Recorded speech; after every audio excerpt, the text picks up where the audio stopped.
Ang Alpha Sigma Phi Philippines Incorporated San Carlos Alumni Association mihimo og feeding program sa mga katiguangan o kabataan dito sa Alphonse Cottage, Barangay Guadalupe ni atong Hulyo 26, 2014. Ang gipaambing nga pagkaon sa maong grupo naglakip sa arroz caldo, champurado ug pan.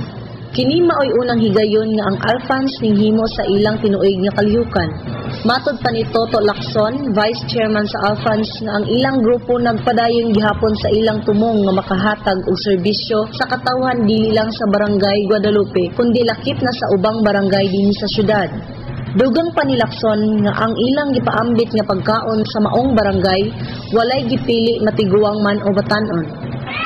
Ari kami karon diri sa Guadalupe nang hatag mi og lugaw para sa mga senior citizen sa lumulupyo diri sa Guadalupe. Kini among activity sa Alpha Sigma Phi Alumni Association.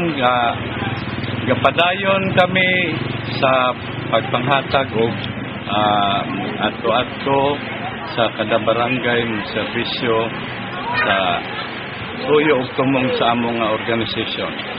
Pag-ani namo diri sa Guadalupe, gitawag ni karon namo og feeding, wala may gipili og kinsa ang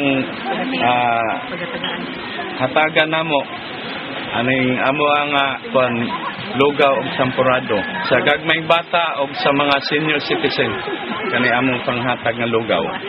Nagpasalamat usab si Basilia Riqueron, usa ka residente sa maong barangay sa kalit lang nga paghimo og feeding program sa nasangpit nga organisasyon.